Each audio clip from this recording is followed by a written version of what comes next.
Varicose veins కి సరైన చికిత్స కోసం సంప్రదించండి ఎవిస్ హాస్పిటల్. నమస్తే రమ్మగారు. నమస్తే జయ.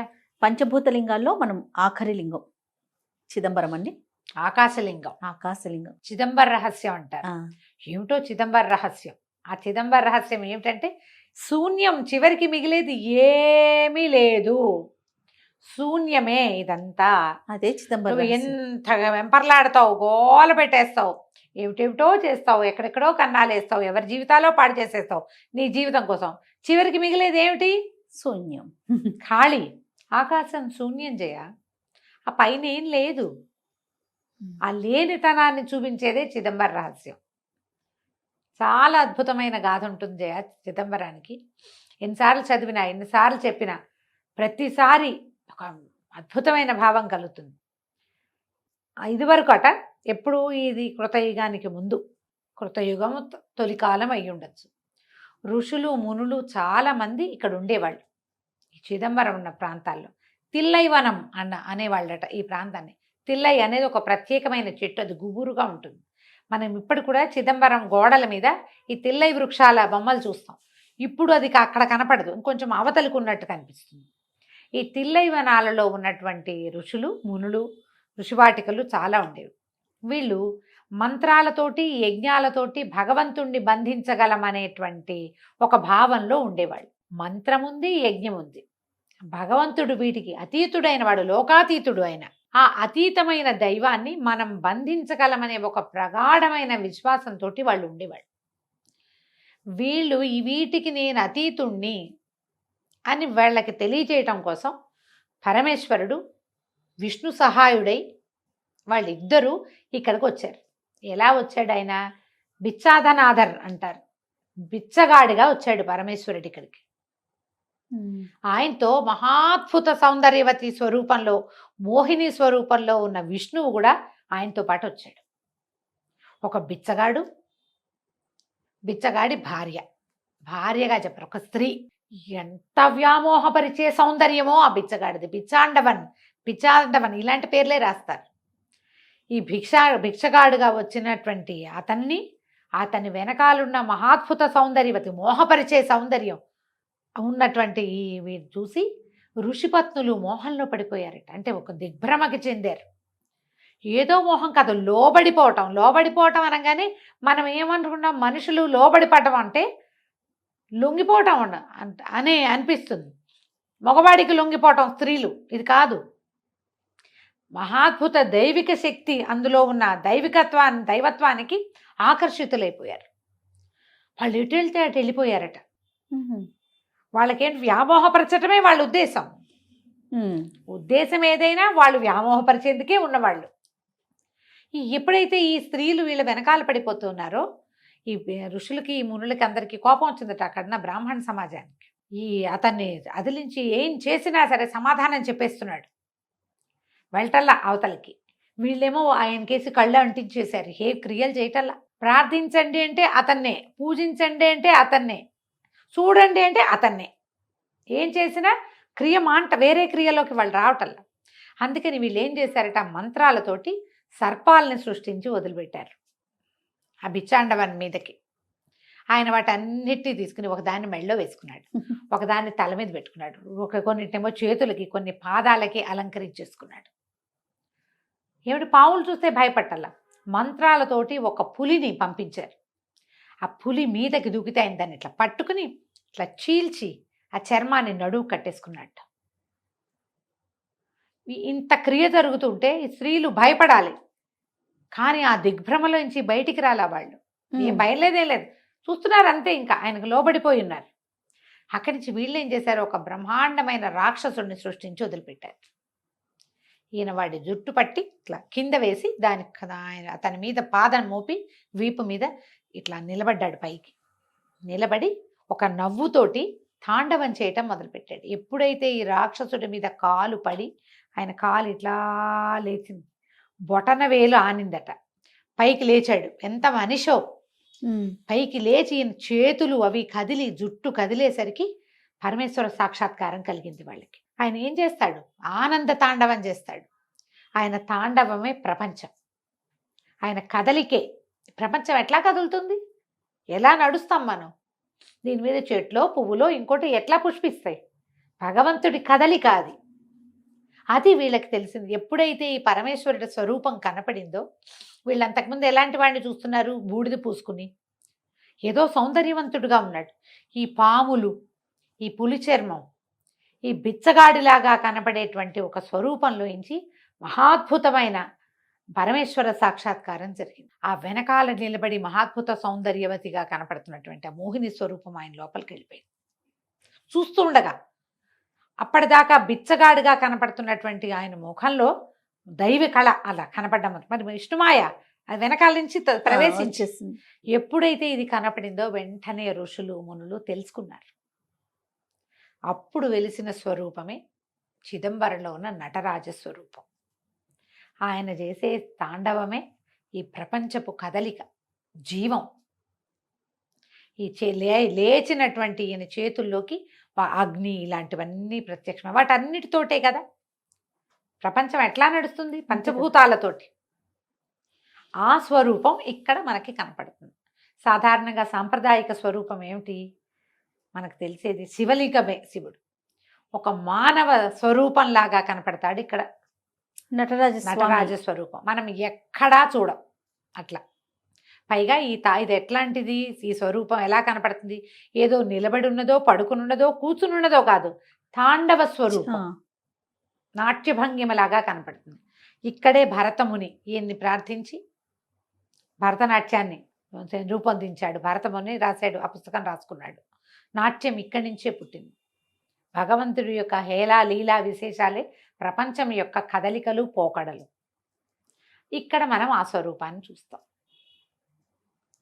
పెద్ద దేవాలయం, దాదాపుగా ఒక 250 ఎకరాల స్థలం ఉంది. అది అన్నీ ఆక్యుపై అయిపోయి ఉంటాయి. ఇప్పుడు పురాతన కాలంలో అంత ఉండేదట.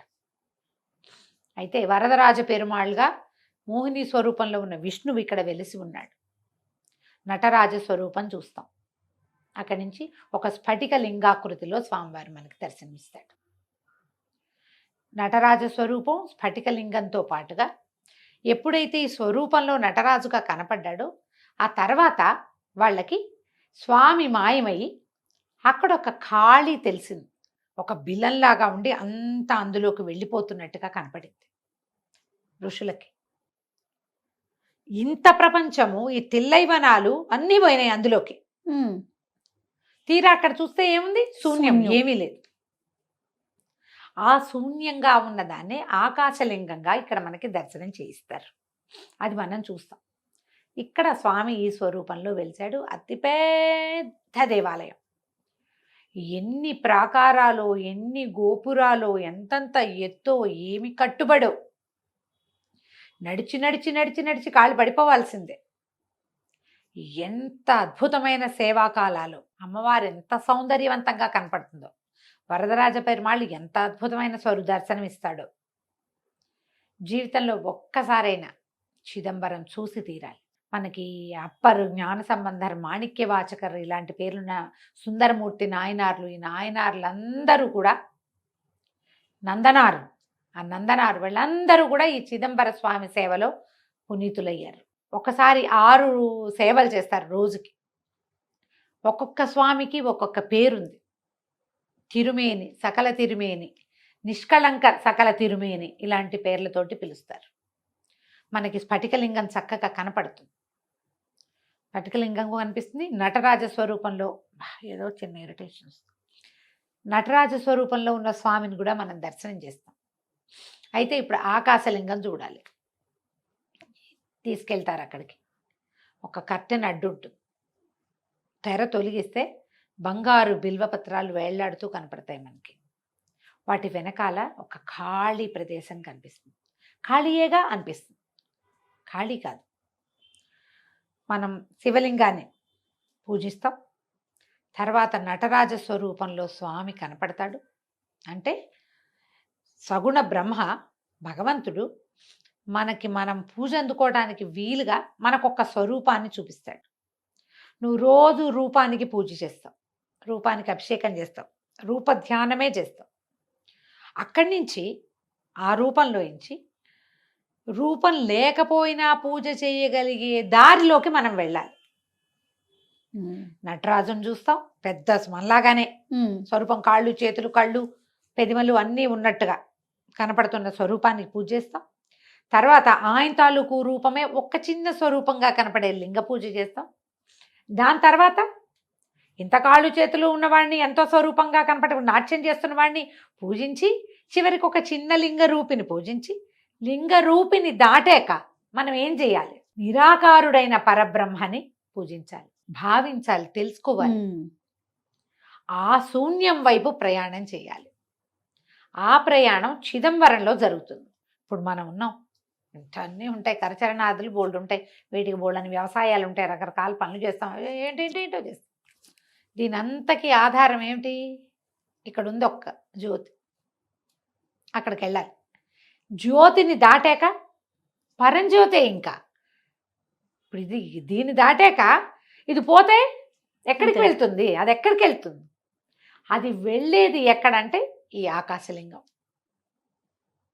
ఇది ఎక్కడికి చేరాలో దానిని మనకి ఇక్కడ ఏమీ లేదు, ఈ నాదనే ఈ వెంపర్లాటని దాటు, ఇదే భగవంతుడనే దాన్ని దాటు, ఇవన్నీ దాటితే నువ్వు చేరేది శూన్యం. ఆ శూన్యమే భగవంతుడు. అక్కడికి చేరే దారిని చిదంబరం మనకి ఒక రోజులో చూపించేస్తుంది. నువ్వు ఊరికే చూసొచ్చేస్తావు, అన్ని క్షేత్రాలు చూస్తావు, ఇది కూడా చూస్తావు. మనం అలా చూడకూడదు. ఏం చెప్తున్నాడో చూడడానికి ప్రయత్నం చేయాలి. ఓసారికి అయితే అర్థం కాదు, ఒకసారికి అర్థం కాదు, ఓసారి చదివితే అర్థం కాదు, ఒకసారి వింటే అర్థం కాదు. ప్రయత్నం చేస్తూ ఉంటే ముందు నేనెవరో తెలుసుకో, మనం ఎవరమో తెలుసుకోవాలి. అక్కడి నుంచి ఈ నేను ఏ నేను నుంచి వచ్చింది, అసలు నేనన్నదే లేదని, ఉన్నదంతా ఒకే పరబ్రహ్మమని, అక్కడి నుంచే ఈ నేననే పదార్థం పుట్టిందని, నేను పోయాక ఇది వెళ్ళేది అక్కడికేనని మనకి తెలుస్తుంది. ఆ తెలుసుకోవడం కోసమే చిదంబరాన్ని చూడండి. విశాలమైన దేవాలయము, అద్భుతమైన శిల్పకళ, ఎన్నో మండపాలు, గోపురాలు, ప్రాకారాలు, పూజా విధానాలు, చక్కగా వినపడే తమిళ తేవారాలు. మనకేం అర్థం కాదు జయ, కానీ వింటుంటే భలే బాగుంటుంది. అవును, ఎంత బాగుంటుందో, మహారుచిగా ఉంటాయి అవి వినడానికి. వీటన్నిటినీ చూసేందుకు జీవితంలో ఒక్కసారైనా చిదంబరాన్ని దర్శనం చేయండి. అయితే ఇది మనకి చిదంబరం దేవాలయాన్ని గురించి ఒక ప్రత్యేకమైన విషయాలు కొన్ని చెప్తారు.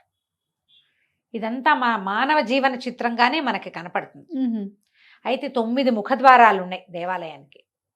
మానవ దేహంలోని నవరంధ్రాలు అవి, అట్లా చెప్తారు. అయితే ఇక్కడున్న శివుణ్ణి పంచసభాపతి అని పిలుస్తారు. సభాపతి, ఇక్కడున్నది ఒక సభ, మొత్తం 5 సభలు ఉన్నాయని చెప్తారు. ఇదేమో రత్న, చిత్ర, రజత, తామ్ర సభలు ఉన్నాయి. ఈ తమిళనాడులోనే ఈ 5 సభా దేవాలయాలు ఉన్నాయి. అన్ని చోట్ల ఇట్లాగే చిన్నగా నాట్యం చేస్తున్న పరమేశ్వరుడి దర్శనమే అవుతుంది. చిత్సభ, ఇది చిత్సభ, తర్వాత ఏమో తామ్ర సభ, రజత సభ, చిత్రసభ, అలాంటి రత్నసభ, ఇలా సభాపతిగా చెప్తారనమాట. ఇక్కడున్నది ఒక సభ, చిత్సభ. ఈ చిత్ అంటే ఏం లేదు, ఏమీ లేనిది నిర్మలమైనది ఇక్కడ ఉన్నది. అయితే ఇప్పుడు 9 ద్వారాలు చెప్తున్నావా ఇవి. తర్వాత మన పైన బంగారు రేకులు కప్పి ఉంచారు దేవాలయంలో పైన. ఈ బంగారు రేకులు, వాటికి పెట్టిన మేకులు, ఇవన్నీ కూడా మానవ జీవితానికి సంబంధించినవి. 72,000 మేకులతో బిగించారట. మానవ దేహంలో ఉన్న 72,000 నాడులు అవి అని చెప్తారు. ఇట్లా ప్రతిదీ కూడా మన దేహాన్ని, మనుషుల జీవితానికి సంబంధించినవే దేవాలయంలో మనకు కనిపిస్తాయి. ఒక్కొక్కటి ఒక్కొక్క రకం చెప్తారు. మీరు ఏ రకం చూడాలన్నా వెళ్ళాలిగా ముందు, అంతే చక్కగా పరిశీలించుకోవాలి. అన్ని మండపాల్లో కూర్చుని ఆ పాజిటివ్ ఎనర్జీని అనుభవించాలి. అమ్మవారు శివకామ సుందరిగా కనపడుతుంది. ఇక్కడ వరదరాజు పెరుమాళ్ళు కనపడతాడా, కూటం అని చెప్తారు. ఇక్కడ ఏంటంటే 108 దివ్య దేశాల్లో ఒకటైనటువంటి దివ్యదేశము ఇక్కడ ఉంది. అంటే పక్కన మోహిని అవతారం వచ్చింది కదా అయ్యంతో పాటు, ఆమె వరదరాజు పెరుమాళ్ళుగా ఇక్కడ కొలువై ఉంటుంది అన్నమాట. అమ్మవారు కూడా చాలా విశేషంగా కనపడుతుంది. పుండరీకవల్లి, తిరుచిత్రకూటం అంటారు. అమ్మవారి పేరు పుండరీకవల్లి. పుండరీకవల్లి. 108 దివ్య దేశాల్లో ఒకటైన దివ్యదేశం ఇక్కడ ఉందన్నమాట. దీంట్లో ఇంకొక ప్రత్యేకమైన సంగతి చెప్పాలి. మామూలుగా మనకి దేహంలో 5 కోశాలు ఉంటాయి, తెలుసు కదా, పంచకోశాలు. అవును. పంచకోశాంతర స్థిత అమ్మవారిని అలా చెప్తారు. మొదటిది అన్నమయ, అన్నమయ, ప్రాణమయ, మనోమయ, విజ్ఞానమయ, ఆనందమయ కోశాలుగా ఉంటుంది. ఆ, మానవ దేహం 5 కోశాల్లో ఉంటుంది. మనం మరణించినప్పుడు వెళ్ళిపోయినాక అన్నీ కలిసిపోయి ఆనందమయ కోసం మనని అనుసరిస్తుందంటారు. మ్మ్. అయితే ఇక్కడ ఉన్న 5 ప్రాకారాలు మానవ దేహంలో ఉండేటువంటి 5 కోశాలుగా చెప్తారు. మనమే అంతే. ఆ, కేవలం భగవంతుడి సృష్టి లీలా విలాసమైనటువంటి మానవుని యొక్క జీవితమే ఇది. ప్రతివాడు ఇలాగే ఎవరికైనా ఉంటుంది, ఎవరికైనా ఉంటుంది. ఇన్ని కోశాలు ఉన్నాయని మనకు తెలియదు, తెలుసుకోము. నవరంధ్రాలు మనకి తెలుసు. ఇప్పుడు మనకి షట్చక్రాలు తెలుసా? అవును. కట్ చేస్తే కనపడవుగా, కనిపించవు కానీ ఉన్నాయి, ఉంటాయి కదా. ఎలా ఉన్నాయో ఈ కోశాలు కూడా అలాగే ఉన్నాయి. మ్మ్. అవి కూడా అలాగే ఉన్నాయి. అది మనకి కనపడని విషయము ఉంది, కనిపించే విషయం కూడా ఉంది. రోజుకు 6 సార్లు సేవ చేస్తారు స్వామికి. మ్మ్. చాలా విశేషంగా కనపడతాయి. ఆఖరి సేవ ఈ ఆకాశలింగ దర్శనం చేయిస్తారు. ఆకాశలింగాన్ని దర్శనం చేసుకోండి. అవకాశం ఉంటే ఆకాశలింగం నుంచి మొదలుపెట్టి కింద వరకు రండి, భూలింగం వరకు, లేదా భూలింగం దగ్గర మొదలుపెట్టి ఆకాశలింగం దాకా వెళ్ళండి. ఎక్కడికి వెళ్ళినా వెళ్ళామా వచ్చామా కాదు, అనుభవించి ఆ పూర్తి అనుభవాన్ని లోపల పదిలం చేసుకోండి. వెళ్ళొచ్చాక మన మామూలు జీవితం, మామూలు వ్యవహారం కాదు. వెళ్ళొచ్చిన దాని ఫలితం మన మీద కనపడాలంటే మనకి వస్తువో, బంగారమో, ప్రమోషనో కాదు, ఆత్మజ్ఞానం పెరగాలి.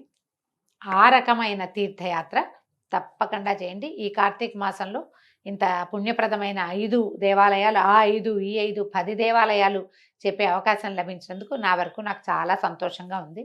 వాటి కోసం మళ్ళీ చదివాను, మళ్ళీ చెప్పాను. సో మీరు కూడా వినండి, చూసి రండి. తప్పకుండా రమ్మగారు. ప్రత్యక్షంగా వింటున్నాను కదా నేను. నాకు కూడా అవకాశం దొరికినందుకు చాలా సంతోషం. నమస్కారం. నమస్తే జయ.